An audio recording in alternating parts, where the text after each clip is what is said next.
good deep core activation.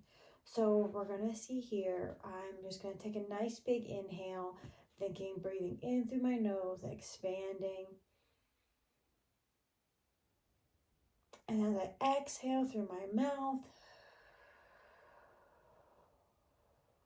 all the air, all the way out. You can even see like my abs and my obliques and everything come on. And then this here, this deep core, this should feel tension. So this is nice and tight all the way across from hip all the way to the hip. That's that deep transverse abdominis muscle here. So we got some of those deep core muscles on. Now, when we inhale again, what I don't want to happen is I don't want us to inhale and I lose tension here in my deep core. So you want to maintain tension here in that core. As you did like that exhale, feel that core, that tension, okay, throughout. And as I inhale, even like to maybe keep my hand here, a little bit of pressure here. As I inhale, I'm still feeling that tension here. I'm having more expansion here in my ribs, and you can't see here in this video, but also in my sides and more into my back region. As I exhale, all the way out, again, rechecking that tension, making sure I get engaged that core. Inhale, maintaining, again, tight, a little bit tension still here in that core. Exhale.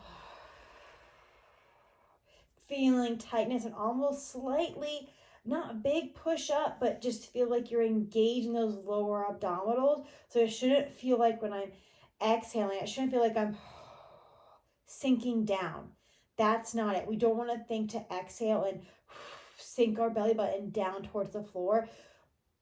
To get true, good, deep abdominal activation, you should think of this as a canister. So my whole torso here is, think of it as an unopened soda can, okay? We want to maintain pressure throughout the entire area.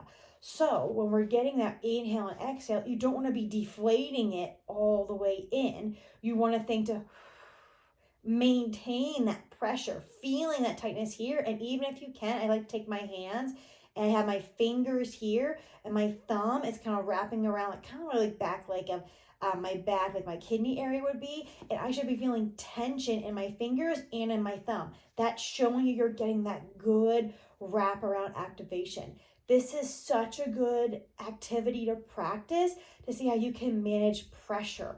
If you can get your core to activate and maintain some pressure here as you're inhaling, think about how that's going to affect when you're lifting. You're going to be able to maintain a good core activation, maintain pressure throughout, a good strong base to help them with those heavier lifts especially. And even when you're doing more plyometric stuff, the areas are going to have more support and again feel more stable when you're doing more active or heavier movements. So I love looking at this, just to help people feel what it feels like to get those lower abdominals on without that big sinking in or belly pooching out kind of feeling. And this angle is hard to see from the side, but it's just a great teaching video of what your deeper abdominal should feel like, and you can incorporate that into your good 360 breathing.